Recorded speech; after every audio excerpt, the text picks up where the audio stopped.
So, hey guys, listen, we're all trying to get more productive. And the question is, how do you find a way to get an edge?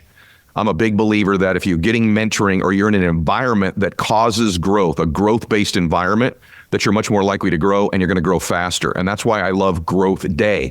Growth Day is an app that my friend Brendan Burchard has created that I'm a big fan of. Write this down, growthday.com/ed. So if you want to be more productive, by the way, he's asked me, I post videos in there every single Monday that get your day off to the right start. He's got about $5,000, $10,000 worth of courses that are in there that come with the app. Also, some of the top influencers in the world are all posting content in there on a regular basis, like having the Avengers of personal development and business in one app. And I'm honored that he asked me to be a part of it as well and contribute on a weekly basis, and I do. So go over there and get signed up. You're going to get a free, tuition-free voucher to go to an event with Brendan and myself and a bunch of other influencers as well. So you get a free event out of it also. So go to growthday.com/ed. That's growthday.com/ed. All these things which were your ideas, when they fail, who cares? It was just an idea that I was trying, and I've learned something from that idea. As you're an entrepreneur, how conscious are you from the entire experience the client has with you? Are you in the service from the minute they got there? You have to make it as fun or as positive as it can be. That is the best PR machine you could ever create. Now, $10,000 the next day. I went from nothing, parents' house, my parents talking like, are you ever gonna figure this thing out? You're really just playing video games, Yes. Everything you can imagine. $10,000 next day. Okay. You just can't focus on your boss. You got to focus on your boss's boss. When you get in with that person that's one level or two levels up, that's when you got to make the most of it, because that's when you show people you've got potential. So this week, a lot of you have been asking me if I would cover some stuff on business and being a leader in business and some of the things that I've learned over the years in terms of lessons that have helped me grow and scale different businesses. And so I'm going to do that with you this week. Obviously, this could be 100 hours if we wanted it to be. So I'm going to try to do is cover some things that I think are less covered when the topics of business and leadership come up, just to give you additional things to add to your tool chest as a leader. And so first thing is that I want to talk about a couple books that I read that really impacted me as an entrepreneur on my journey. I read a book many, many years ago by an author named Michael Gerber called The E-Myth, and it really made me look at business differently. It's a really brilliant book about the nature of being an entrepreneur. And in this book, there's many things that I took away, but to this day, I remember him saying, if you're a good entrepreneur, you're going to picture your business as a product actually sitting on a shelf. The actual business is a product.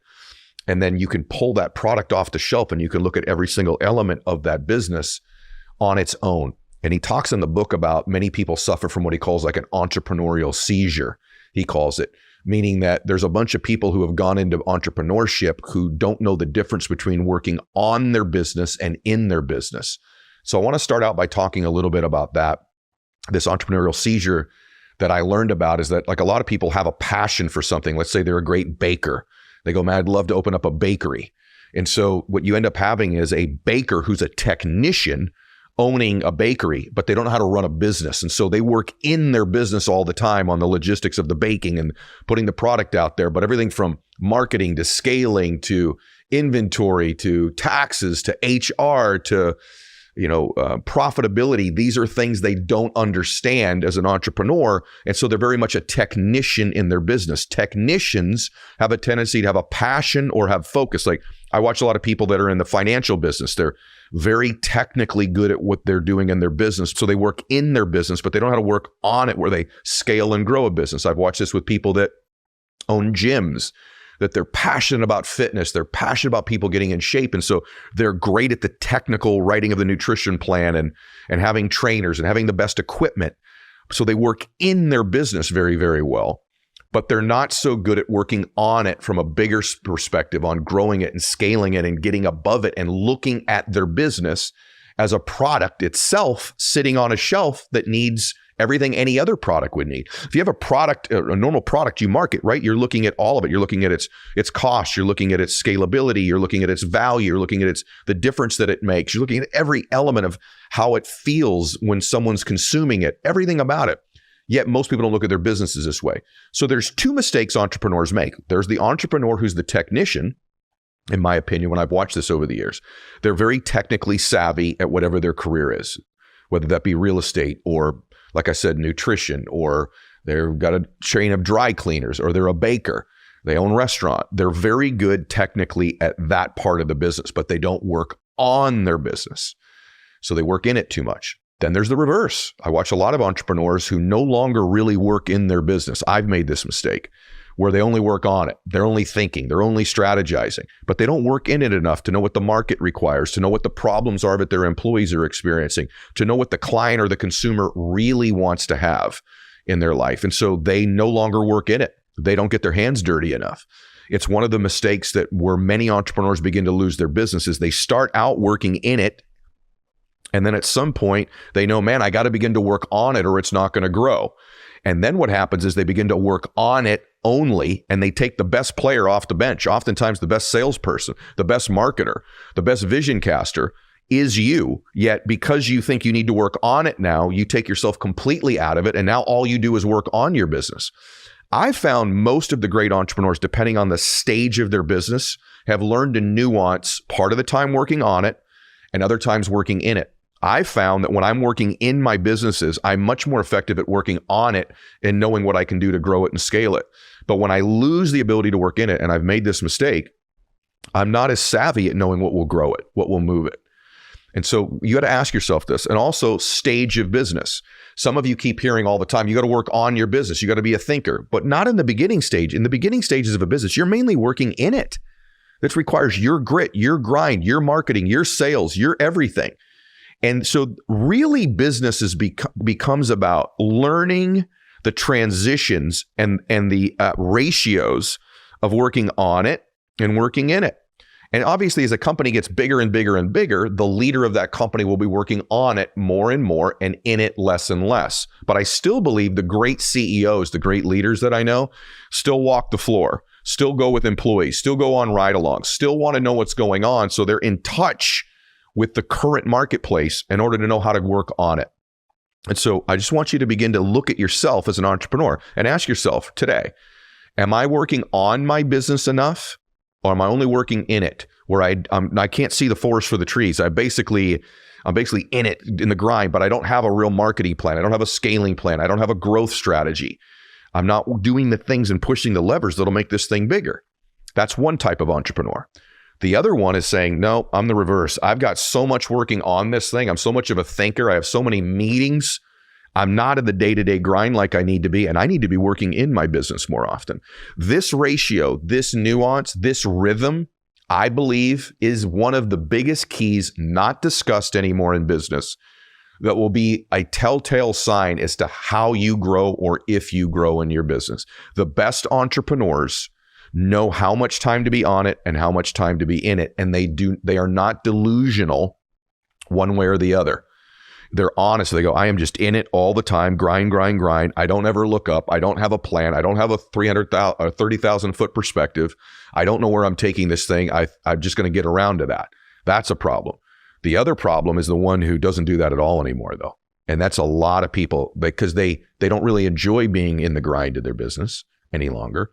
And so they would prefer to be just working on it all the time and get away from what is the hard work, the real work in life. And so begin to nuance that based on the stage of your business. The next thing that I want to talk about is you being focused on the experience you're creating for your customers and your employees or your, let's say, independent contractors, depending on your business. What gets people coming back, what gets people giving you referrals without you having to ask for them, is how they felt when they did business with you. So step back today and ask yourself, what's the experience you're creating for your customer or your client? Not just whether the product benefits them. What was the experiencing that getting them there? Did they feel grinded on? Did they feel pushed too much? Did they feel taken advantage of? Did they feel too pressured, right? Did they not enjoy the process? You have to look at everything from how they interact with your team to post-sale experience to during the transaction. Every element is experience generated as an entrepreneur. And I think one of the things that's lost nowadays is, how many sales did you get? How much marketing did you do? What was the profitability? Does the product help people? That's all great. But the greatest companies give you the best experiences. The best restaurants you've ever been to, it's an experience, right? Dealing with even your phone, like what's the experience of using the phone, the experience of buying the phone, Every element of every business. When you walk into a gym, what's the experience like when you walk in? I've been to gyms where I walk in and the person who greets you in the front, I can tell is well trained. Good morning, Mr. Mylett. It's great to have you here. Have a great workout today. How are you? I've also walked in where they're like on their computer. Hey, good. Just click in right there. And immediately you're disconnected. The experience of being in the gym where, what's the music they play in there? How kept is the gym? Are the weights re-racked? All these different things are part of the experience of being in any business. Yet most entrepreneurs, the busier and busier they get, they become less and less connected to the experience. The experience is what gets you referrals. The experience is what gets you more clients. The experience is what you get in terms of repeatability. If a client can renew with you, if you have that type of a business, word of mouth, and then also the experience of working for you.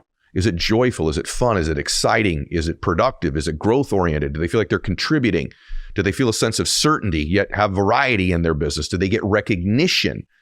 Are you good at recognition, which I'll talk about in a little bit? So these are all elements I think that are under discussed, which is why I'm throwing them out at you today. Because a lot of you that listen today are entrepreneurs, are entrepreneurs at least, or want to be one if you're not one and you'd like the lessons of doing it. The next thing is another book that I read was called Selling the Dream many, many years ago, written by Guy Kawasaki. And Kawasaki was basically, as I get it, kind of like the marketing guy for Apple, for Macintosh back in the day. And what I learned from that book was that although the entrepreneur needs to learn how to be in their business and on it, they need to learn how to create the experience. The next level, I believe that's under discussed, is their ability to cast a vision, is to sell the dream. And he talks a lot about how Steve Jobs and after that was so great at selling the dream and casting the vision.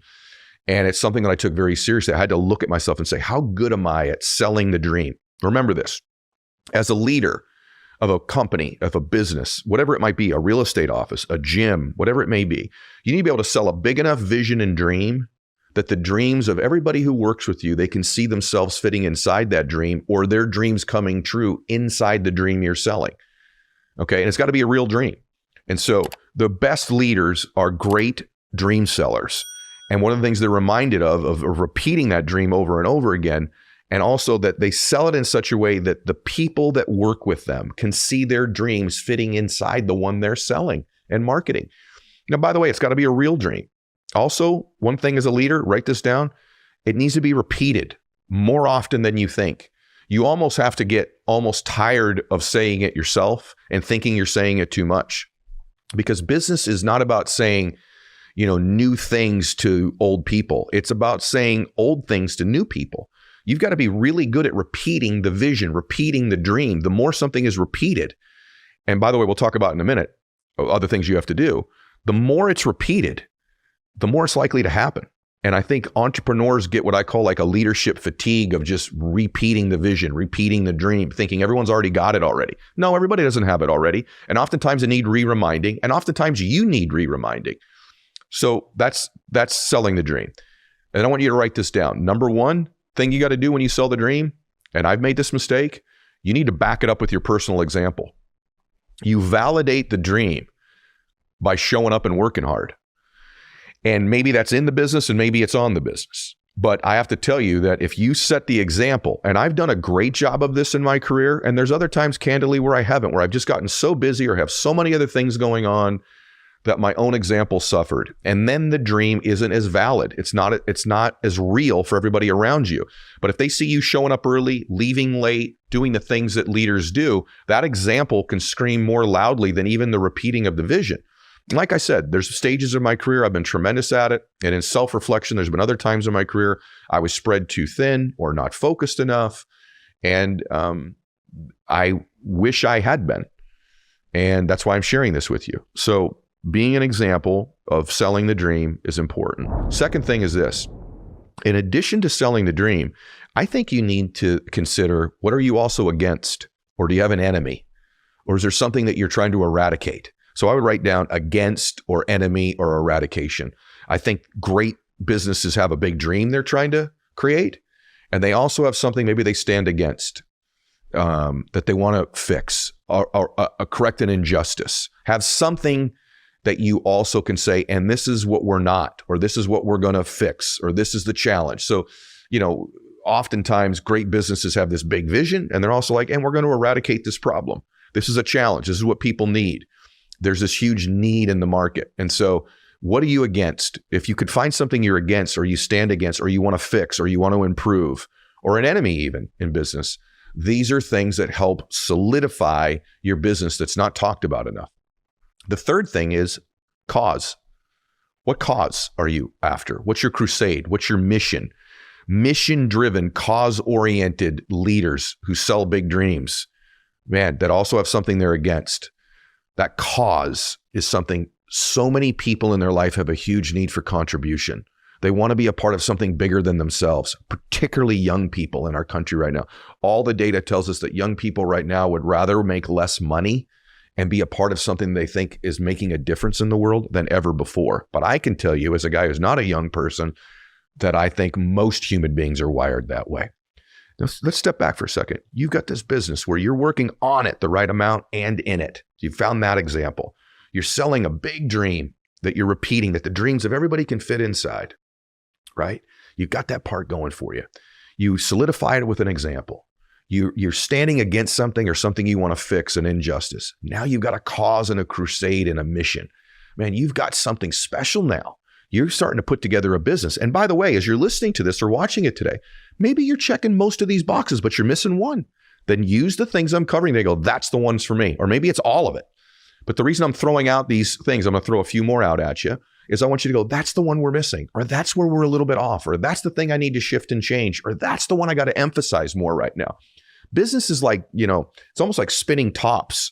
Sometimes one of them getting a little bit wobbly, you got to go spin that one. You know those tops you see? And so sometimes you're like, man, we're doing a great job of selling a dream, but man, it's been a long time since we've really talked about our cause and our mission. Or you know what? We're really mission driven right now, but we haven't talked enough about what we're trying to eradicate or fix. Or I'm spending way too much time working in it. I got to start working on it more often. Or maybe it's the reverse. Maybe right now you're like, man, I am so working at 30,000 feet. I need to get back to the grindstone and do more selling and marketing myself. So cause is the next one. After that, great leaders do what I'm going to give you next. They transfer skill. They're teachers.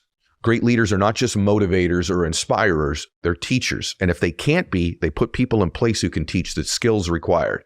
It's one thing to be good at something. It's another thing to transfer that skill well to people. And just being good at something does not make you a great teacher. In fact, like in baseball, for example, most of the great coaches weren't great players. They were okay players. Some didn't even play at all. And reason is that a lot of times a really great player can't relate to someone who doesn't have their talent or drive or ambition. And they're not great at transferring the skill because they did things so naturally. And so a lot of times the way you're doing it isn't duplicatable, isn't transferable to other people, whatever that is in business. And so make sure that you're transferring skills. Great leaders transfer skill. They teach, they equip people, is what John Maxwell calls it, equipping people. And then the last thing I want you to consider today is recognition. I believe great leaders are exceptional at recognizing people. People who run great companies are exceptional at recognition, recognizing their clients, if there's such a way to do that, and giving them acknowledgement and praise, but especially recognizing the people that work with them every single day. They find reasons to recognize. I think they create two types of awards: spontaneous awards that are just based on values and delivering on the company's core values and standards. And then sometimes what I call like historic awards, like every year, there's going to give away an MVP award or a most supportive person every year. But what they're doing is they're looking for ways to recognize people. I'm telling you that we're a world stripped of recognition, that if you begin to look at everybody that you meet, I learned this very young in business. It says they've got a flashing sign on them. It says, make me feel good, make me feel special. Tell me how great I am today. And in my case, I would say to you, and say it with certainty, say it with truth, say it with passion, that you got to get better at recognizing people publicly and privately. The best recognition is not just in public. It can also be done one-on-one where someone comes in and say, listen, just sit down for a second. I haven't told you enough lately how much I appreciate you, how grateful we are to have you here, how amazing you are. I have to tell you, recognizing people is a trait of all the best leaders that I've ever worked with in my career. If you made me pick the 5 best leaders that I've ever worked with, I could tell you that I would probably pick them based on their ability to sell the dream, their unrelenting example, their incredible ability to express our cause and what we're standing against. They were really great at teaching me something, but man, probably above everything, they made me feel a certain way about myself, the work I was doing, and that I mattered. And so take a look at how you recognize people. Have traditional historic type awards and have spontaneous stuff. Have things people have to earn and things they didn't have to earn at all, just for who they are. And if you become a great master recognizer of people and you do the other things I've discussed today, I think you're a better business leader than before this podcast. And so the reason I wanted to teach these things to you today and bring them up is they're not things discussed often enough, right? And so if we go all the way back to the beginning, by the way, if you want to go get the E-Myth, I think it's a great read. If you want to go read Selling the Dream, I think it's a great read. If you want to read The Power of One More, where I talk about some of these things in this book, but today was really stuff that's even not in the book, I recommend it, my book, The Power of One More. And so be great about selling the dream. Be great about working on your business and not in it. Do an unbelievable job of focus on the experiencing you're creating for the people that work with you and your customers and clients. Sell that dream big enough that everybody's dreams can fit in it. Make sure you're against something or you're standing for something or want to eradicate something, have an enemy. Focus on your cause, set a great example, transfer skill, and recognize people. And I think you'll have some sort of upgrade into the way that you lead. I hope today helped you. I went through a bunch really quickly because I feel so strongly about this. And I like to keep these episodes sort of tight and concise. And also, I wanted to cover things that aren't covered all the time. Leadership, being an entrepreneur, there's hundreds of things that we can cover. This is a very short list of just things that I've found lately as I see content and read books just aren't discussed very much anymore. The E-Myth is a very old book. Selling the Dream is a very old book. And the things that I'm talking about today are tried and true principles, and the applications can be done different in modern times. What skill do I think is the most important as an entrepreneur? That's a really difficult question, but if I could go back and you could only give me one skill to begin with and I had to build from all of it, I can tell you for sure what it would be for me, and that would be the ability to influence. So it's the ability to persuade people. Without that skill set, the vast majority of my wealth does not exist. If you can't persuade people, if you can't influence people to make decisions that are in their own best interest, but that also grow your business, your brand, your company, your net worth, you can't ever become successful. One thing that everybody I know that's a leader in everything they do can do is persuade people. Now, I watch people do that in all different types of ways. Some do it through intimidation, some do it through force, some do it through humor, some do it through persuasive strategies, transfer of energy, you name it. But all leaders can persuade. All successful people can get people to make decisions in their own best interest that also get them to participate with their company. It's the number one skill that I see most people not spending the most time on, is their ability to communicate, their ability to persuade people. And because they're constantly trying to go to a different course, or they think that somehow if their product is good enough, or they get the right sales pitch, that somehow they're going to win. But the fact of the matter is, you've got to become a better persuader. I'm constantly, personally working on that skill and refining it. My ability to persuade from the stage, through the camera here, to get you to make the decisions that are in your own best interest, to persuade you that I can help you, to persuade my children. When I'm negotiating on buying a company or buying a car or buying a jet, it's my ability to persuade people to make the decision that's in their own best interest to participate with me. And so if I was a quarterback in football, it's my ability to persuade the team to work the hardest, to run the best routes, to get open, to give it all they've got. Head coaches in football, school teachers, their ability to persuade and influence, pastors, you name it, personal trainer, they've got to persuade people to do the exercise, that they're the expert. So it's our ability constantly to influence and persuade people that I think is the number one skill in life. And so if that's the case, what are some of the keys in doing that? So number one thing as a business leader that you should be evaluating is, are you constantly refining, constantly getting better, constantly making alterations, constantly being aware of how you can improve in all of these areas? The thing that happens when I say that to most people that are average, let me tell you what their response is. I already have that. I already got that down. I'm already persuasive. I already can do that. And even as I say that to people, I hear people all the time say, oh, I'm already good at that. Let me be very, very clear with you as a friend. If you were really good at that, you'd be more wealthy. you'd be happier, you'd have a bigger business, you'd have a better family life than you have. So it's your vast overestimation of your ability about that one skill set that is probably going to hold you back more than anything.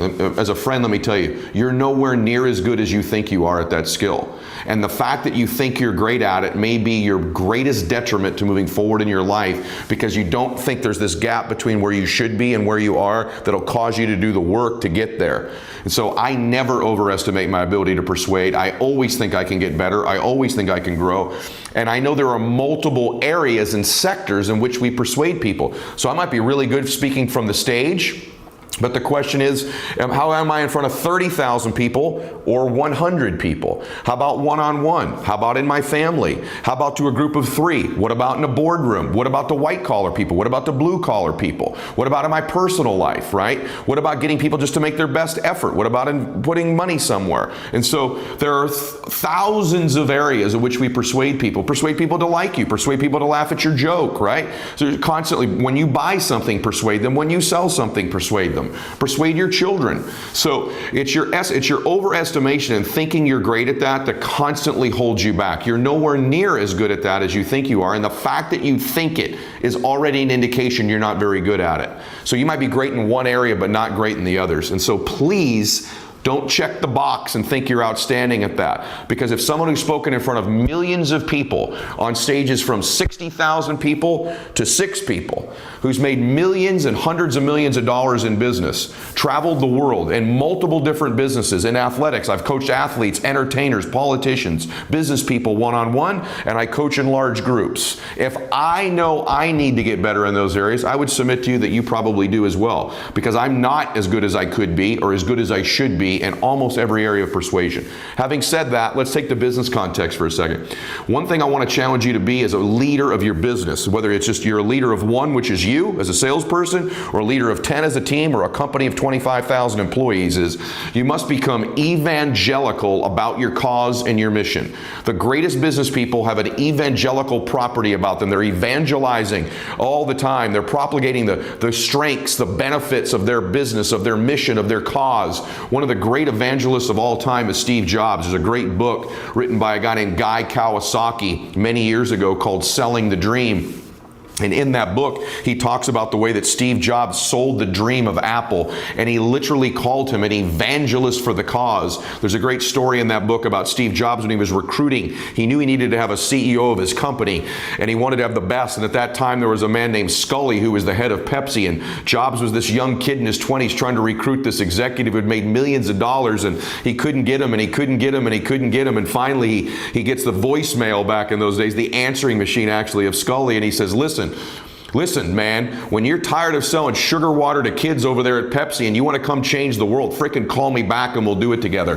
Boom, and he hangs up, right? He was evangelical about the cause. Sugar water and Pepsi changed the world at Apple, right? And Scully, who's making millions of dollars, he's CEO of one of the most powerful companies in the world, looks to his wife and she says, I think he's right. We aren't changing the world. And it was that one cause-oriented evangelical phone call from Steve Jobs, and it exuded out of his pores. Every stage speech he gave, every one-on-one, every board meeting, when he'd meet with their software engineers, when he'd meet with the programmers, he was always evangelical, internally and externally, and built a culture of one of the greatest movements of all time in the history of business. There's great lessons there about being evangelical. The greatest presidential or political leaders have an evangelical property about them. The greatest salespeople do. The greatest dads, the greatest pastors, they're evangelical, aren't they? So you've got to become more of an evangelist for your cause and your mission, number one. Number two, you have to sell a big enough dream to your team, to your company, to your clients, to the people around you,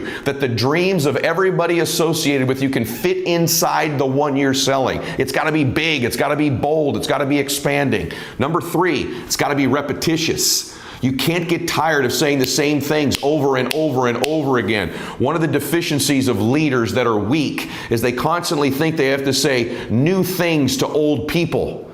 creating new things to say to old people. The best leaders say old things to new people. They say the same things over and over again to more and more new people, new teammates, new employees, new recruits, new clients, new speeches, new groups, right?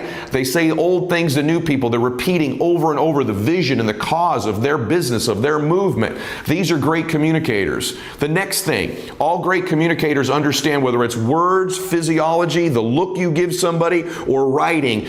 Influence is energy. It's the transfer of energy. It's getting you to feel about my company, feel about my mission, feel about my product, feel about my cause what I feel. They're conscious of transferring energy to people because that's what moves people. That's what gets them to act. It's not just the words. It's not just your face. It's not just how you're dressed. It's an energy transfer. There's a hook, by the way.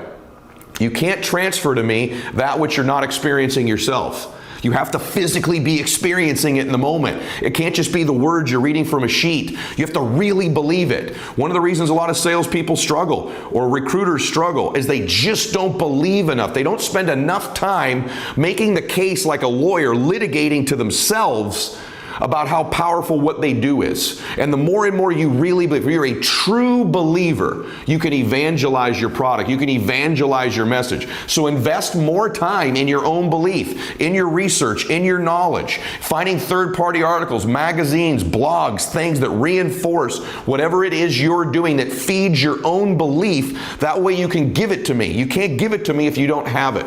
And so they don't spend enough time. Spend more time feeding your own belief and be conscious of the transfer of energy to another person. There's a great study out right now that I was just reading about bees. And them deciding which flower to pollinate is based on the energy the flower puts off. They sense the energy from the flower and they move towards that one, deciding to pollinate that one. Well, if you want more people to pollinate your business, pollinate your life, if you want to attract the right relationship, the right amount of money, the right clients, the right employees, the right recruits, the right vendors, the right support, you got to be putting off that energy because people are going to pollinate it somewhere.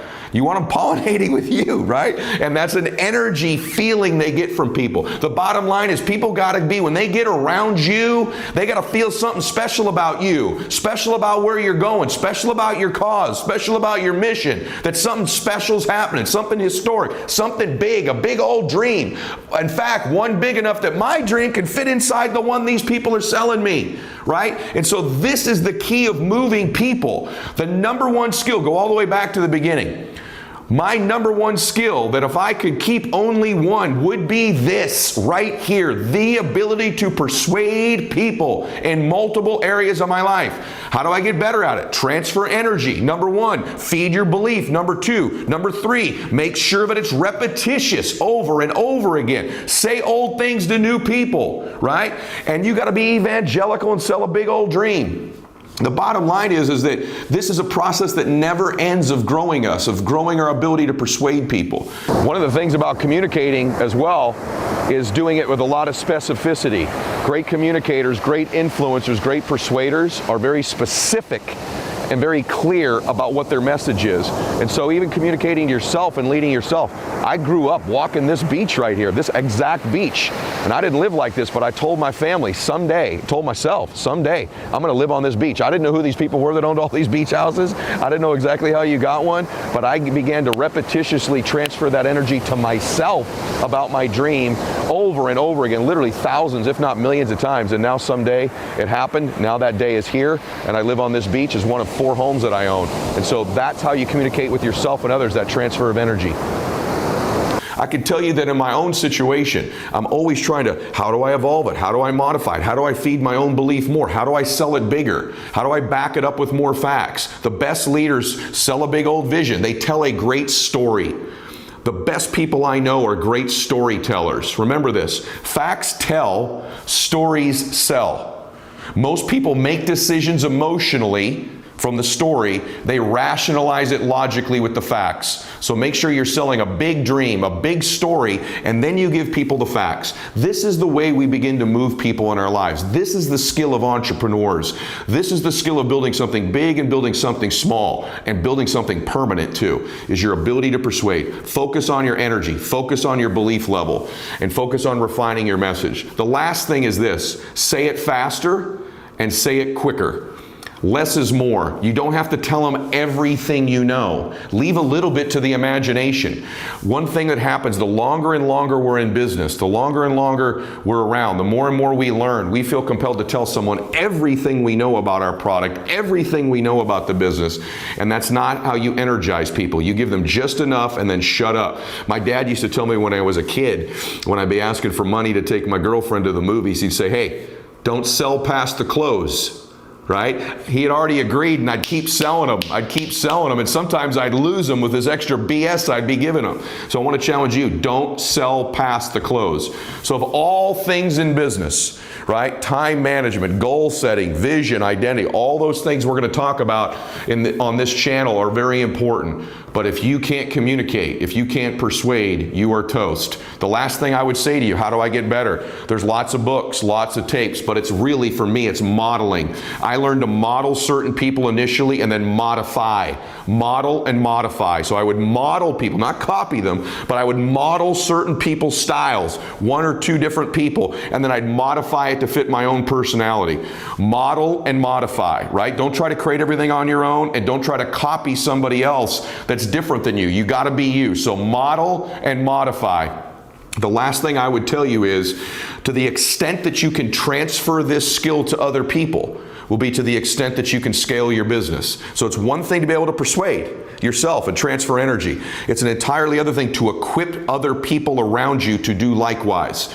The best leaders are not just evangelical about their cause, can't just transfer energy. They have the ability to transfer that skill of transferring energy to other people. And then you begin to build your movement, whether that's 1 or 2 or 10 or 25,000 or millions and millions of people. Sometimes your clients can be your top evangelizers for you when they use your product. So it's your ability to transfer that skill. And you have to do that through repetition. The way to transfer the skill of energy to people is through repetition and role play. Repetition and role play. Far too many people just talk and teach their teams how to do things. They talk at them rather than work with them. The way you get me to do it is there's no substitute for experience. 100 hours in the classroom is worth 1 hour in the field. 100 hours of teaching is worth 1 hour of role play where we do it together. Getting them on the stage, getting them. When I started speaking, one of the great speakers, that he was an older guy, so this is going to date him, but when I first started speaking,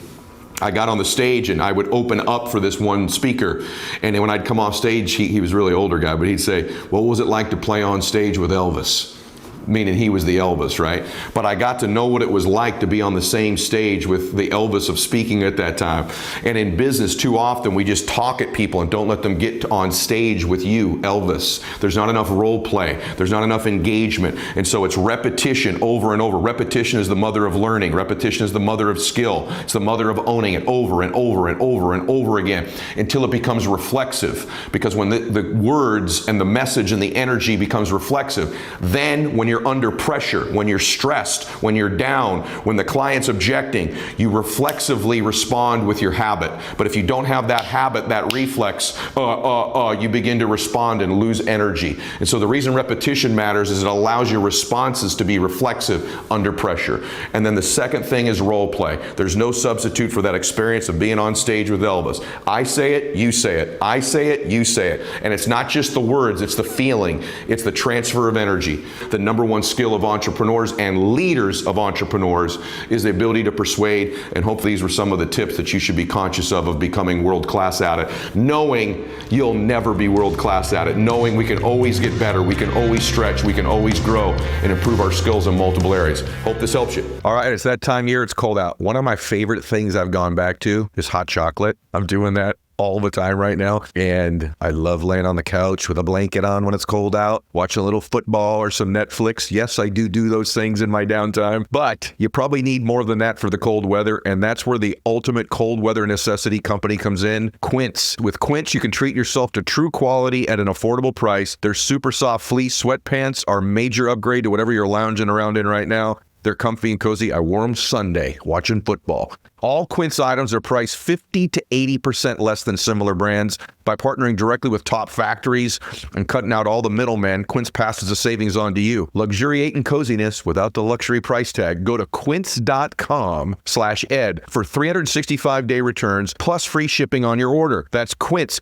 QUINCE.com/ed to get free shipping and 365-day returns. Quince.com/ed. Hey guys, so before I hurt my back, one of the things we were doing more of is I was snowboarding. And I loved it. And we had great friends who were skiers, so we'd go on these cool ski trips. Here's what I didn't like about these cool ski trips. Dragging these snowboards and skis through the airports. Any of you that know what I'm talking about? It's stressful. They lose them sometimes. They're heavy. They're clanky. There's all these upcharges. You don't have to deal with that anymore thanks to Ship Skis. Ship Skis helps you do one thing that's important: skip airport stress and costly airline fees with complimentary insurance, real-time tracking, dedicated support, and on-time delivery. Just schedule your shipment, attach your label, and Ship Skis takes over the rest. It's brilliant. Right now, Ship Skis is offering our listeners 20% off your first shipment when you go to shipskis.com and use the code Mylett. Go to ShipSkis and use the code Mylett to get 20% off your first shipment and save yourself the hassle this ski season. That's ShipSkis.com. Make sure you use the code Mylett so they know we sent you. I read this blog you wrote. I think you might have wrote it a year ago, but you republished it recently, or at least it came out, about the elephant in the room. And when I was coming up in business, I had the good fortune of getting to know Jack Welch just a little bit. And one of Jack's big principles was candor, being candid with people. Could you share with everybody the story about when you were let go at your job, and then your philosophy about, you know, discussing the hard things in business and the elephant in the room? This is huge, everybody. Yeah, you know, people have this false sense of wanting to preserve not hurt somebody's feelings. Yeah. And what I've kind of learned is that you're never fooling anybody. And worse, when there's an employee who's not working out, and out of perhaps your sense of goodness, you're trying to make it work, or you don't want to hurt their feelings, or you go, this person, it's terrible for two big reasons. One is people aren't stupid and they can see that this person is not performing. And then they form the opinion about you. And they go, either Mark is stupid and he cannot tell that this person's a loser, or even worse, Mark is weak and he's afraid to do something about it. And wow, that has always kind of resonated with me when all of a sudden I realized how it backfires when you're afraid to take action. And there's so many examples of this. I mean, listen, we've all worked for companies before, and there's this classic thing when someone is not performing and they put them on would you call it a PIP, a performance improvement plan or something stupid like that. Yeah, right. Yeah. And I go, that is such cruel and unusual punishment that we're going to do this kabuki theater for 6 months where I'm going to pretend that you're going to actually get good at your job and you're going to pretend you're going to go through with it. But both of us know you're going to get ultimately fired and all I'm doing is covering my ass. How much better it is to call the person in and say, Ed, it's not working out. You know it. I can know it. We all know this, but it's not because you're a bad person. It's because you're just not a good match for what we need right now. And let me help you find a great job. I'll give you the recommendations. I believe in you. Let's find something that works. God, that's just listen, the person's going to be shocked. It hurts to lose your job. I'm not saying it makes it easy, but when you look back on it, everyone feels better about there being honesty behind this whole approach. I agree. And just so you know, this was born out of a situation where you lost your job and you basically talked your boss into letting you stay. Yes, that's right. How ridiculous. Yeah, I said, I heard this stupid story that this is, years and years ago, but I'd heard that it's easier to get a job when you have a job.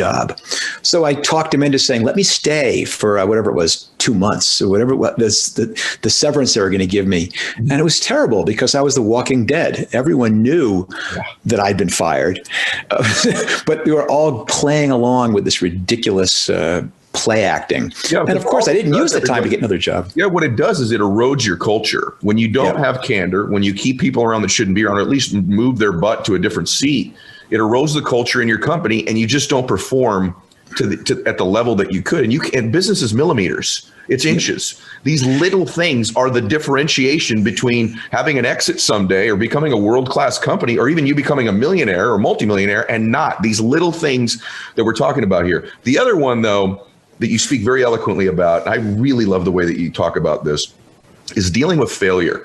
So the more and more, as I get older as an entrepreneur and just observing humans, my son wants to become in one of my companies in the financial industry in sales. And Dad, do you think I'd do well? Because he's articulate and patient and hardworking. And I said, Max, yes, but here's my concern.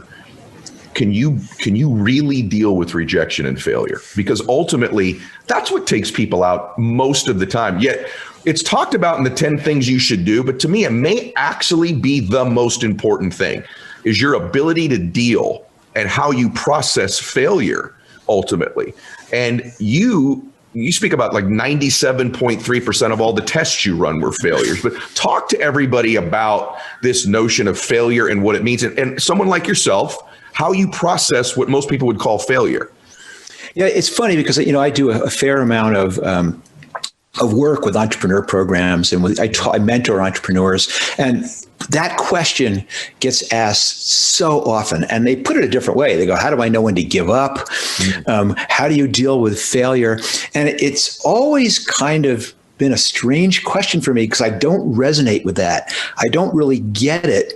And I've kind of realized, and this is not something that's corny, I don't think about failure as failure.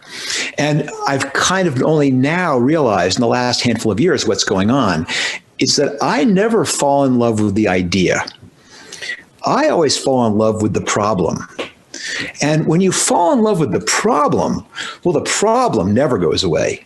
The problem never fails. The problem is always there.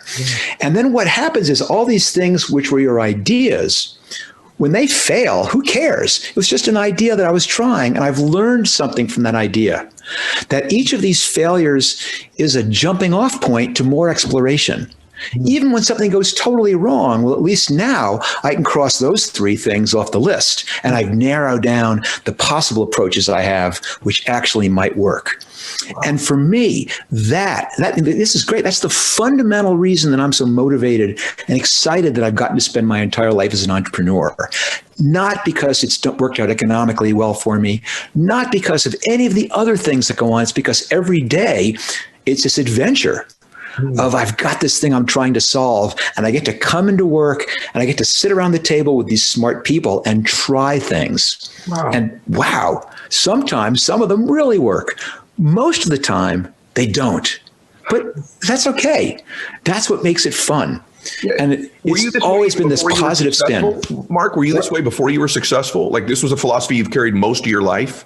Oh, absolutely. I started as an entrepreneur 40 years ago. And back then, there were entrepreneurs, but no one called it that, or no one talked about it. And there sure as hell weren't classes or business majors or Shark Tanks about it.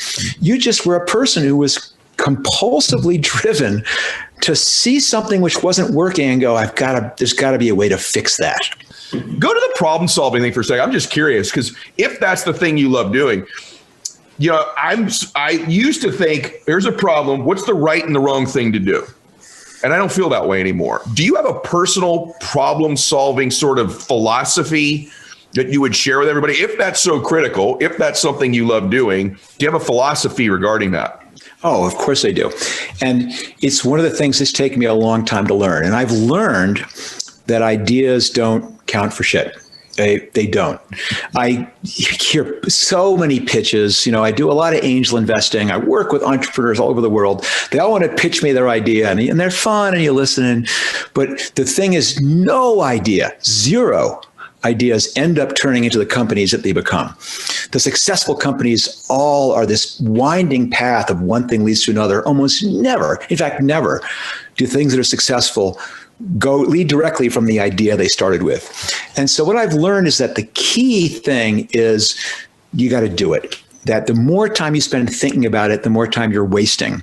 That you're trying to envision, can I see around the corner? Can I figure it out? And even worse, entrepreneurs get these things stuck in their heads, and they're safe and they're warm, and they can build them and they can make them into multinational corporations, and they can imagine all the amazing things when everyone's using this app without spending the first moment figuring out how they're going to actually get the one person to use the app. And here's the trick. The one way is you just got to do it. You've got to say, I'm just going to start, and I'm going to start completely half-assed. And I know I'm going to stumble. It's not going to work. But by taking that first step, I'm going to start the process of learning what might work. Yeah. And what I've learned, my process is to break down all pride, to break down all sense that this is going to happen or work well, and just friggin' do it. And what's taken me a while is to get more and more comfortable with how crappy it can be and still be a learning experience. Yeah. And I've come to learn that this, in my opinion, is the skill that separates the great entrepreneurs from the mediocre ones, is not how good their ideas are, but how clever and creative they can be about figuring out ways to try their ideas quickly, simply, and cheaply. And I do not mean minimal viable product bullcrap, because that is still way too much effort. It's thought experiments, it's simple tests, it's ways of colliding your idea with reality as quickly as you can. Like the classic story, and listen, I'm getting wound up here, so you got to stop me if you need to. But the classic story is that when Reed Hastings and I were commuting to work, and we were brainstorming ideas for what I could sell on the internet, and we had a bunch of them, which I can share with you if we have time, but we had this idea for maybe we could do video rental by mail. And then that was a bad idea. But a few months later, we heard about the DVD, and all of a sudden, wow, this could unlock that old idea. Now, we did not go, cool, let's go to the office and write a business plan. We did not go, amazing, let's go put together a pitch deck. We said, let's figure out whether this is ridiculous or not. And we turned the car around in mid-commute and drove back down to our town where we lived and looked for a DVD, because it was a DVD business, and couldn't find one. So we said, let's just buy a used music CD. Wow. And we mailed that in a little pink gift envelope to Reed's house in Santa Cruz, and found out less than 24 hours later that this idea actually might work. Wow. Because the CD got to Reed in less than 24 hours for the price of a stamp. But we found that out within 24 hours of having the idea. Wow. That is the kind of thinking that I look for in entrepreneurs. That's the kind of way that I pursue. You know, one of the things you said, I'll unpack something and then ask you about this. That's one thing. There's all this entrepreneur skills. You got to have a vision. You got to have a vision. You got to have a vision. And I think oftentimes I made this mistake. I got so committed to my original vision that I was paralyzed and inflexible by it, rather than having the flexibility to evolve like what you've described here. It's a huge distinction for sure. And then the second thing I think I'd ask you is, my threshold for looking like an ass is really, you know what I'm saying? I think that's one of the traits. Like, I don't mind looking really stupid. And I think too many people, it's not just the low level message is, don't worry about what people think about you. That's low level. High level is, can you enjoy looking like a fool? Right. And that's would you not agree with that? Because that's ultimately what's going to have to happen for you to take the risks to do all these tests, do this evolution that you've described.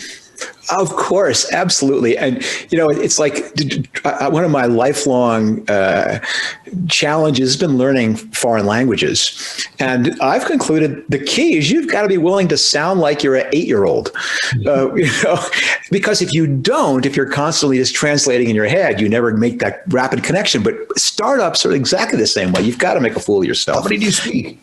I'm sorry? How many do you speak now? I speak 4 of them terribly. In other words, I think more English, for me. I can tell you that. Yeah, I do. English is okay, but it's for me. It's more the challenge of learning something rather than is perfecting it, because I get bored. So there's this idea of being able to look like a fool that you talk so eloquently about. Then there's this other element that isn't discussed much, and I've heard you talk about it, that I relate to, which is that oftentimes trying to do something great, let's just call it being an entrepreneur, but it could be wanting to be a great athlete. You want to be a great mother.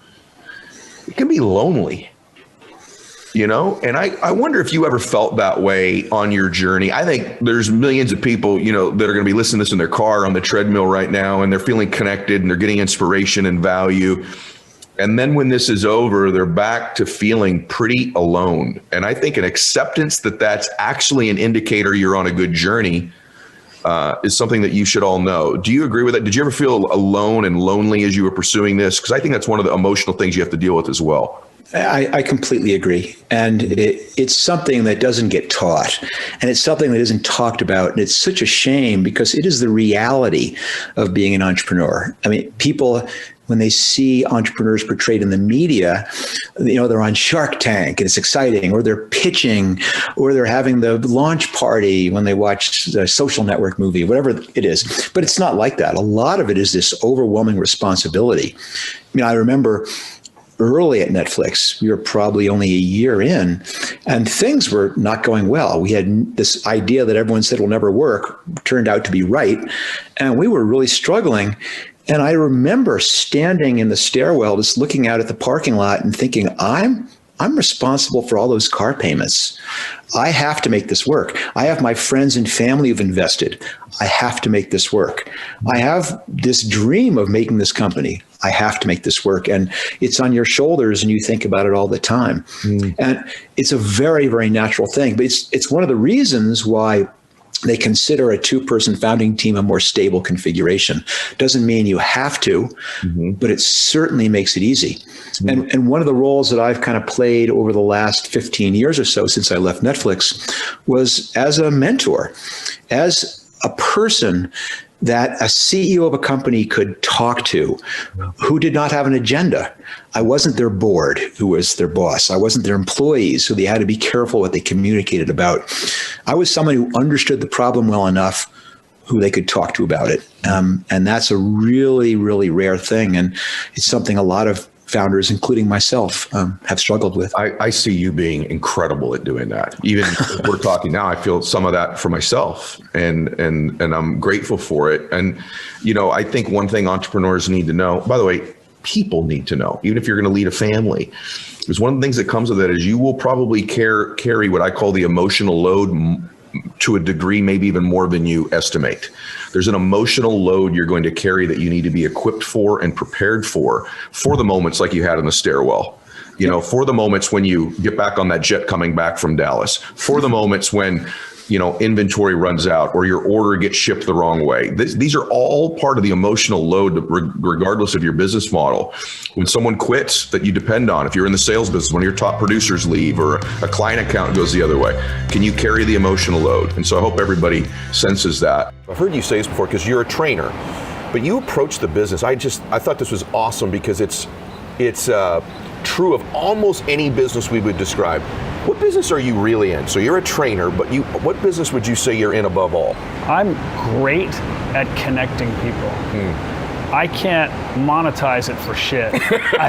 I wish there were a way to say, let me introduce you. Oh, you need a contractor? Well, oh, you're looking for a car? Oh, your wife needs a new OBGYN? Right. Oh, I can connect to so many things that have nothing to, and we all, in our trade, we develop certain go-to lines. And I always say, I can't get you into any restaurants or clubs, but anything in health, wellness, medical, I got you.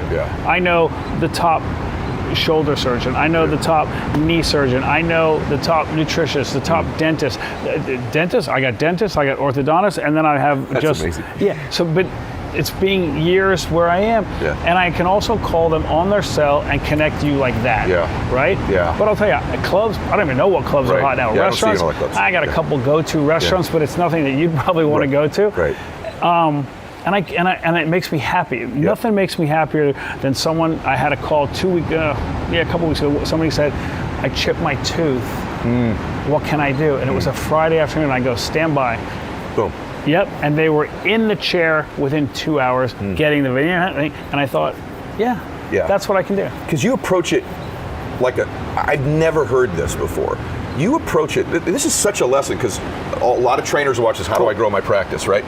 But that goes both ways. If that dentist gets someone who's lying there going, I feel so fat when I lie in this chair, it makes me really see my stomach. Well, I mean, the analogy I would use is a restaurant analogy, right? It's you pull into the gym, you pull up to a restaurant. Is there a place to park? And I goof about parking, but in LA, parking is a very real thing. Is that difficult? How much of a headache was that?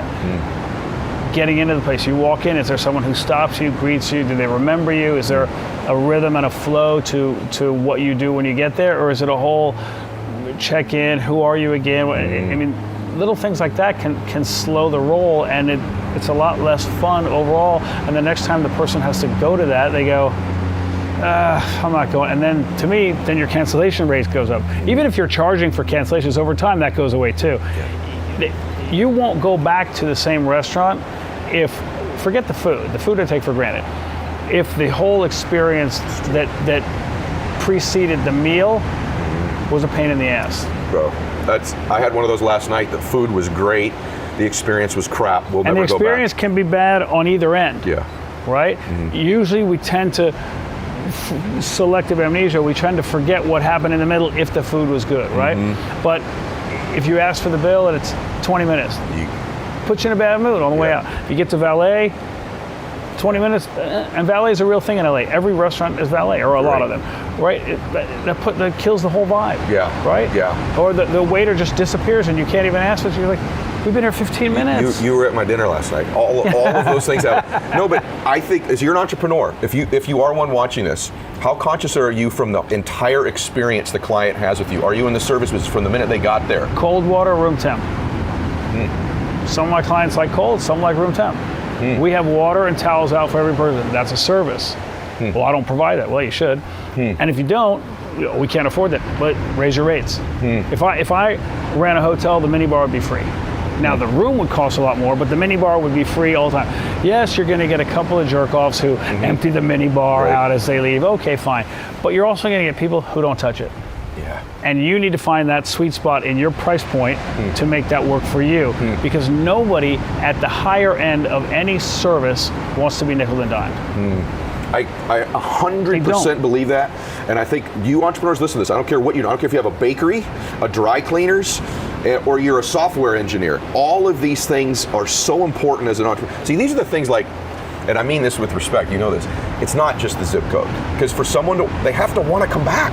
They have to want to keep coming back. It's their disposable income, watch this. Yeah. It's their disposable income, their limited free time for something that is arguably painful. Right. How are you making that, hey, want to come back? Right. You have to make it as fun or as positive as it can be. There should be so many, and in fact, only positive associations with their experience with you, that when training comes up, when cold water comes up, or room temp water, or your name comes up, there's a positive association that happens. That is the best PR machine you could ever create. You were saying earlier, we were talking, I hope you don't mind me saying this, but you're very well known that you don't have a publicist. And I've never had a publicist. And I think the reason you're so well known is what you just described. When your name comes up, there's a positive association, and your clients are raving fans about you. If you were an entrepreneur, knowing that if someone could have knocked on my door in 1985 and said, hey, the internet's coming, maybe you ought to start thinking about that as a businessman. This thing's coming, this wave's coming. Start to think strategically about businesses, products, services, methods of delivery that could help there. I feel like what we're describing, this longevity industry, we'll call it that, is the next big wave. And if I were an entrepreneur listening to this, I'd be thinking, how do I prepare myself? What should I be thinking? What should I be looking at? So I know it's a difficult question, but what advice would you give to an entrepreneur who's hearing these things from you and all the possibilities that come along with it? What should they be thinking or doing? Yeah. Well, so the world has changed a lot in the last few years. I was the first young guy to start companies on longevity. And if people are wondering, it's all on my website. I've started more than 15 companies. I've helped dozens, and I've taken 4 public. Awesome. I reinvest all that money, by the way, in startups and jobs and philanthropy. So awesome. I'm not trying to make money. I'm trying to leave the world better. But if someone could have instructed me when I was young, what I would have said to them is, identify a trend, and if you don't have the money to invest, get involved in startups, but work with the best people. Don't work with mediocre people, because things are going to get really hard when you start up a company. Things are going to fail. You may be near bankruptcy, and you want to be with people that you can trust. So I don't work with assholes anymore. done with that. That's awesome. Really, that's the first criterion.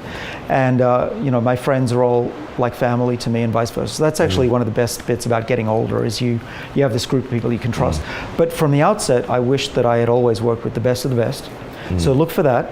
If you have a little bit of money, you can invest in something like this. Some of these companies are just getting started, and the field is exploding. Yes. So I agree with you that longevity research is going to make the iPhone look like old news. I do too. And I love what you said about trends and finding the best people. Those are two huge keys. If you're an entrepreneur thinking about this, you should be thinking about what are the trends? How does it impact the business you're in currently? Right? What are the changes going to be there? Okay, I have one last question for you because I'm just fascinated to know this. Are you afraid to die? No. You're not. That's an easy question. In fact, I used to be afraid to die when I was in my 20s and 30s because I wanted to see where things would go. Yeah. And there's this natural fear in all of us. But I now know that I'm not afraid because I fly a lot, and a few times those planes were going down and I had felt that I was going to die. It was going to be sad that I'd miss my family would have to do without me.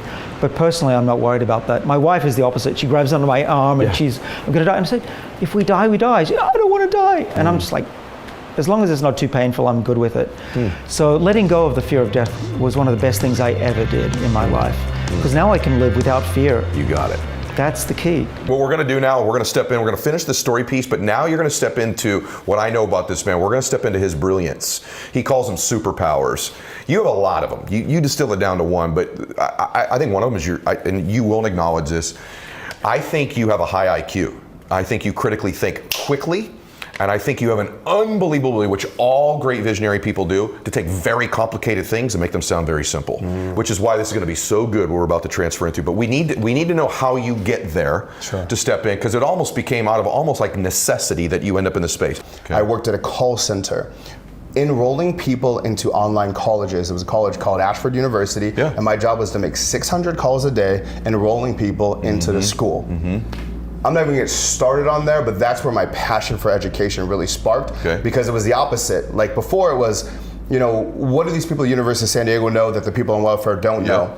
But at that school, and I don't wanna talk bad about anybody ever, but to me, they were calling people who never graduated college, and they were saying, do you want your degree? They were getting them to fill out FAFSA forms to get money and then giving it to them. They would never finish and the company would still get paid, but they were really taking advantage of uneducated people. And once I understood it, it just validated everything I said in the beginning, the difference between welfare and educated. Like it was just, I got really upset. But then I also learned things from there. And I learned that there's 6,000 employees, and I learned about online education at the time. And so I found this company that was selling online quit smoking programs to help people quit smoking. And I said, dude, if I can take your program and put it into the online classroom format, then we can make billions of dollars. This is crazy. And so I called up a friend whose mom just made a bunch of money from inheritance or selling a house, and I knew that. So I said, hey man, let's get into this online education stuff. I pitched him, he gave me $30,000. I made the stupidest mistake I've ever made in business. You guys should listen to this. This is why you never, people ask me, what's the fastest way to build a business? Find somebody who's already done that and ask them how to build a business. That's step one, and always step one. Dude, I borrowed $30,000 from my buddy. I spent $27,500 of those dollars on the biggest mistake ever. Which was? It was on technology to actually host the online courses. And in my brain, I called one company and they said, we can do it for X price. So I thought that's just what it was. So I took all of the money my friend let me borrow, gave it to there, didn't think about anything else, and we lost it. And here's what I found out a year later. The platform that I paid for was actually free. Oh gosh. I paid them to customize it for us, but it was actually free. Oh my gosh. I could have, and then later I ended up redoing the same thing. I ended up paying someone $500 to do the same exact job, except better. Gosh, that's crazy. I'm telling you, if you are an entrepreneur underneath the $1 million mark, there's only two things stopping you: ignorance and arrogance. I embodied both at the time. This isn't so hard. I can just figure this out. I've been there. And then ignorance killed me, and I cost myself everything. Wow. Long story short, through trying to sell this online course thing, I stumbled across this thing called Facebook ads. Yes. And that is where it all changed for me, because I made money literally while I was sleeping. And it changed my relationship with the thought of money, trading time for money. And I was like, this thing's going to take over everything. I got obsessed with it. I started buying courses on it because I wasn't going to try and figure my stuff out. And I started practicing and practicing and practicing. And literally for 2 years, I took on a couple clients. I didn't make any real money. But you were willing to work for free for a while too, and that's a lesson entrepreneurs need to hear, right? So that's how I got all of my experiences. I started just telling people, hey, I can work for free. I went my own way with that smoking company, and I was like, this is actually what it is. I'll give you guys a play-by-play if you're really hungry for clients or customers, and you can apply this to any industry. I went to Monster, Craigslist, and Indeed, and I looked for people who were looking for marketing. I would make them a screen capture video, meaning there's a software, it's called Camtasia. It's free, 30 days for a trial, and you can film your screen, plug in a microphone. So I would go to their website and say, hey, what's up, my name is Billy Jean. I know you don't know me, but I'm looking at your website, and here's what you can fix to start making more money right now. If you like more advice, call me. Bro, I didn't sleep. I woke up every single day. I did the same process. Again, finally I got a call. And there was this Swedish lady, this company called Kids in the House, big parenting company, they're probably still around doing the thing.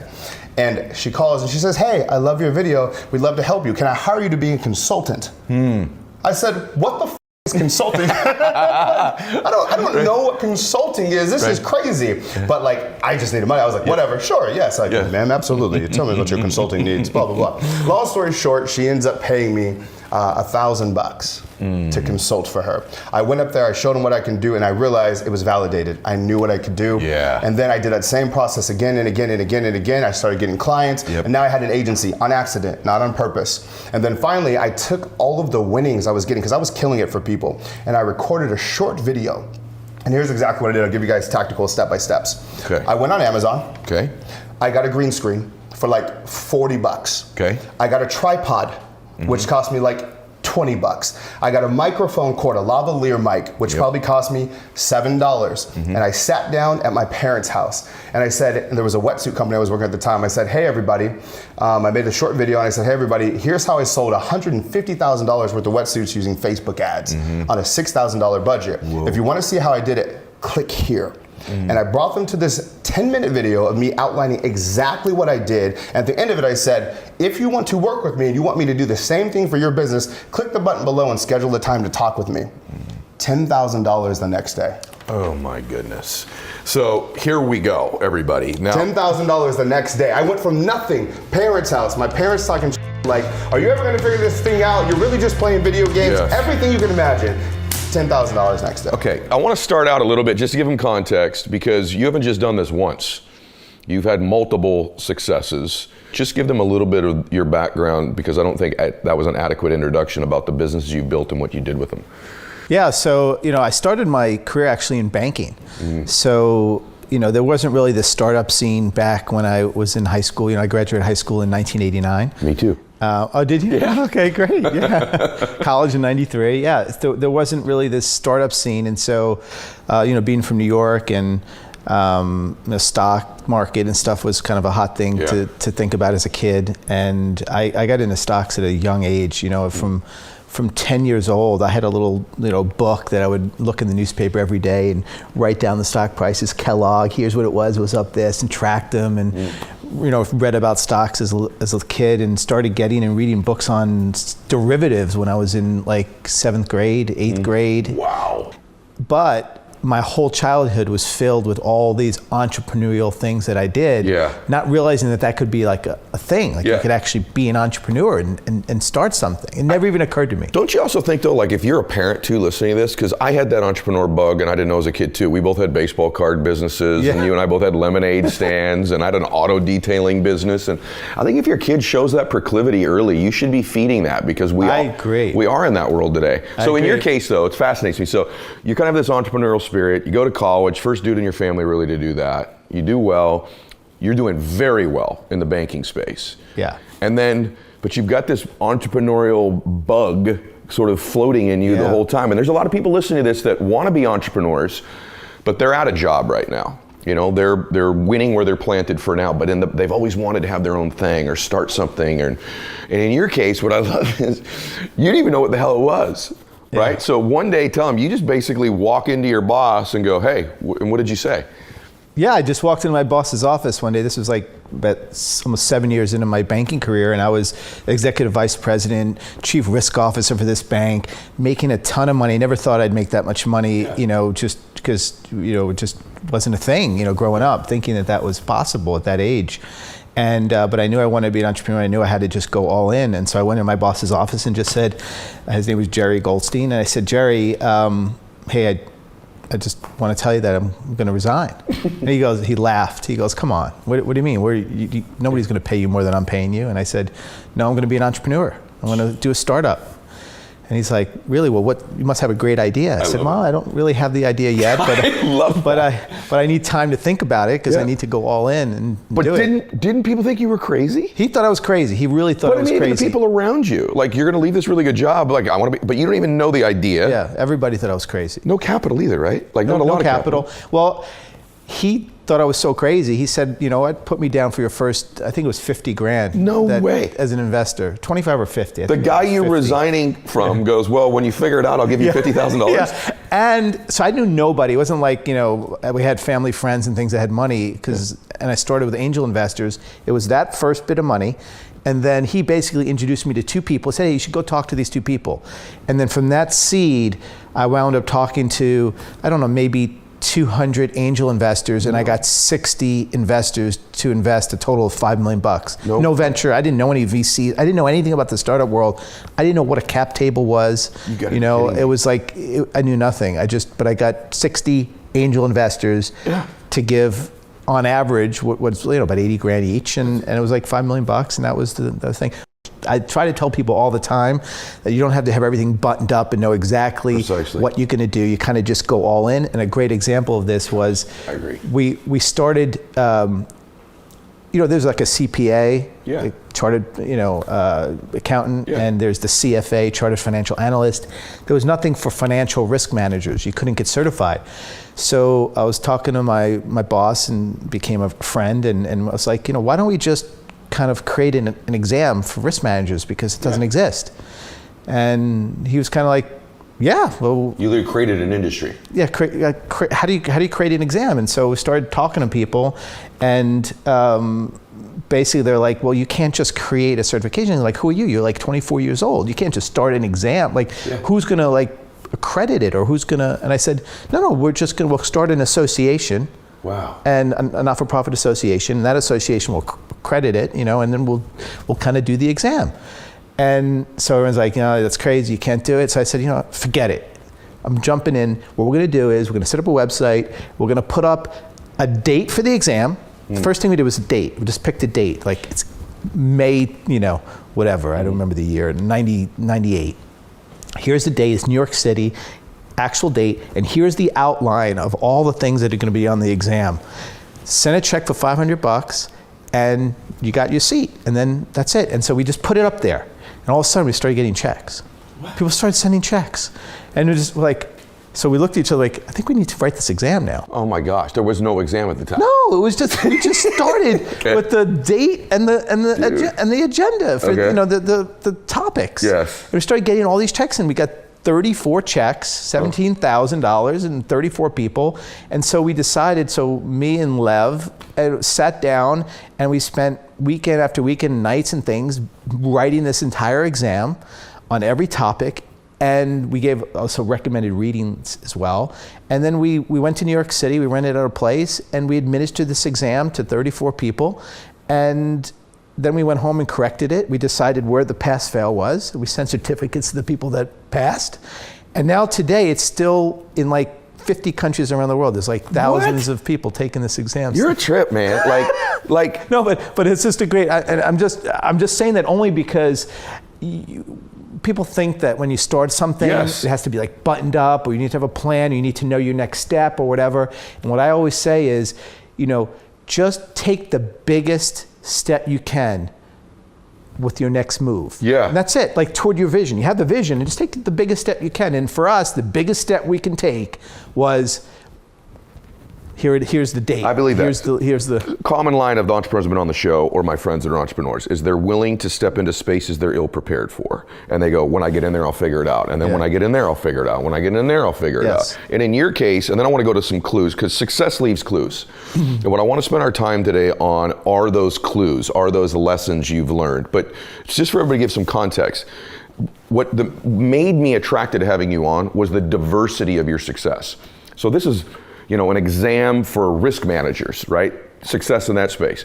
You take diapers.com, sell it to Amazon. I think even in your own case, because it's your story, I think even in your own case, you don't have quite the appreciation for how remarkable it is.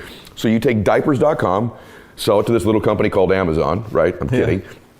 And then you build jet.com, you sell that to Walmart. Like, you've had a really crazy career for a dude who literally walks out of a job one day that's really successful and doesn't even have the damn idea yet. Like, it's remarkable. Merge these two things together for me, because you own this content because you've lived it. What's manage 2 up and 2 down mean? I know what it means, but I want you to tell them after reading. And self-awareness wrapped around it. Okay, manage 2 up and 2 down. Okay, I think if you're coming up in an organization, you obviously want to have a great relationship with your boss, okay? And so you need to know how they're thinking, what they're thinking, and you want them to know that you have their best interest at heart and that you're trying to help them in the organization, okay? But you got to manage 2 up. You just can't focus on your boss. You got to focus on your boss's boss, or go as high up as you possibly can, okay? And that's when you got to realize, when you get in with that person that's 1 level or 2 levels up or more, that's when you got to make the most of it, because that's when you show people you've got potential. You're not just doing the job that you're in. When you get a chance to have that meeting or be with that person, you want to go in and you want to talk about the things that you would be doing if you were them, or what the company could be working on, that shows that you think about the business bigger. And so that person's going to look at you when it's time to look, when they have your review process, they're going to say, oh boy, yeah, that person has a heck of a lot of potential, okay? So it's 2 up. 2 down. You have to motivate the people that work for you. You really do. Your direct reports, and you want them to feel a part of your team. There's a law in leadership, which I believe is no involvement, no commitment. So you definitely want to get people involved and make sure that every one of your direct reports knows that you need them, you value them, and that you're looking for them to make you better, because you know that you need them. Okay. The 2 down is going to the front line.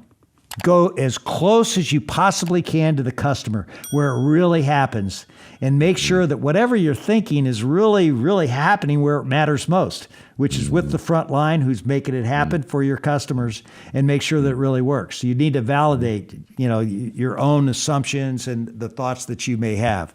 But I think that 2 up, 2 down is a great way to think about it. And I'd love it. If you really want to grow in a company, you better show the people above your boss that you got a heck of a lot of potential. What about their awareness level of themselves? Like, to me, I connect with people who have a sense of themselves, their strengths and their weaknesses. Right. Couldn't agree more. That's where I had what I call my 3x5 exercise. Okay.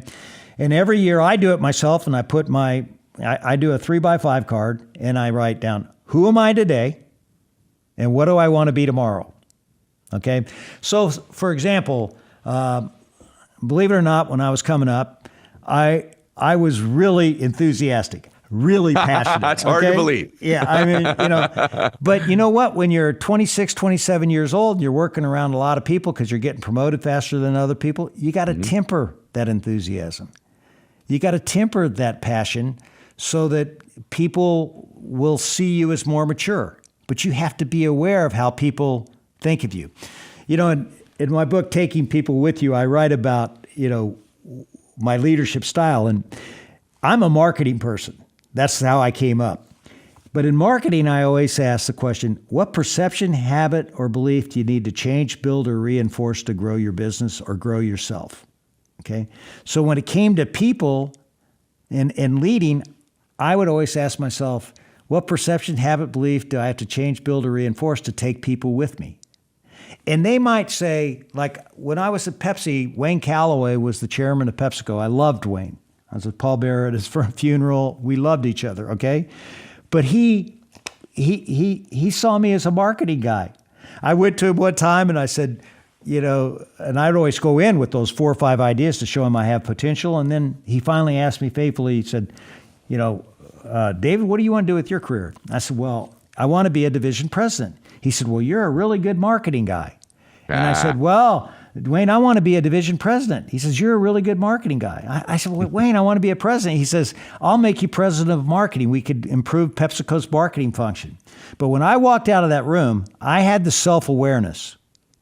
I had the self-awareness that I was going to have to demonstrate that I was more than just a marketing guy, that I wasn't just an airy-fairy creative person, that I could make money, work with the front line, get things done. And that's when the job came open to be the chief operating officer for the Pepsi-Cola company. And I went in and I took on a new challenge. And I definitely learned from this new challenge. But it was like I said to my boss, I said, look, Craig Weather, I said, if I don't do a good job in this job, you can fire me in 6 months, put me back in put me back in marketing, but you got to give me a chance. I begged him for the opportunity, and I got that job. And that's how I ended up being the president of KFC. That's awesome story. That is an awesome story. And what I got to say, everybody's like, to some extent, it's read the room. I've watched my intensity over the years be a bit too much for people when I was younger. And I learned to temper that and soften it to some extent. Actually, even poke fun at myself for having it, just like what you just did. And it's an important quality of a great leader. All right, I've been dying to ask you this question, and it's not in the book, but it's got to do with leadership. So maybe the most read business book the last decade or so is Good to Great by Jim Collins. Have you read the book? You know what I'm talking about? Okay. I'm interested, if you can be candid, philosophically, whether you agree. And so everybody, let me just put it to you this way. Collins' premise is basically get the right people on the bus if you're a leader of a company. But that ironically, most companies aren't led by great visionary, super charismatic, high energy people. That's an overall summary that's not fair to what the book truly says, but I'm making a generality. And then I've always thought, yeah, that's true. But then I've looked at business. I'm like, well, that's Steve Jobs. That's not Sam Walton. That's not Elon Musk. That's not Mark Cuban. That's not Jack Welch. So I've watched some pretty charismatic, vision-stretching, dynamic people lead great movements in my career. And so I've always wanted to ask somebody who is an expert and has known these actual people. You know them, and you've seen companies of all different types succeed and fail. Where do you come down philosophically on that? Well, I think that Jim Collins, if I recall in that book, talked about these leaders that he's talking about as being level 5 leaders. They didn't necessarily have to have that charisma and all that kind of good stuff, okay? And I think it is possible to be an excellent CEO without having a ton of charisma. But I think having a little charisma actually helps a hell of a lot. Now, here's what he's trying to get at, is that the leader that's got all this charisma and is a promoter, okay? Nailed it. I know where you're going. That leader, okay? That leader is not, you got to watch out for them. So that's why he talks in his book about the importance of being a clock builder, okay? And that's putting process and discipline around what really matters. So I would say, hey, if I could have somebody on in my company, lead my company, that had charisma, okay, that could fire up the troops, that could be inspirational, and had an appreciation for building the clock, process and discipline around what really matters, I'd take that person over let's say a level 5 boring leader that everybody really appreciates him for how smart they are. Now, they both can be very effective. But, leadership has to flex. You mentioned Elon Musk. I read his book, the book Walter Isaacson's autobiography or biography on Elon Musk. Have you read that yet, Ed? No. You got to read it, okay? Because Elon Musk is a furniture breaker. I wouldn't do hardly anything that he does because he's just damn tough on people, Yeah. But what he's tried to do And to be a true innovator, he had to break some furniture to get it done. And he worked his ass off, and he's got his vision, and he got people around him who ultimately will follow him. Now, he's not worried too much about taking people with you. You kind of you get on his highway or you get off of it, okay? Yeah, and that's rare, right? I look at it like, to be honest with you, and by the way, I've recommended Colin's book as much as any book I've ever recommended.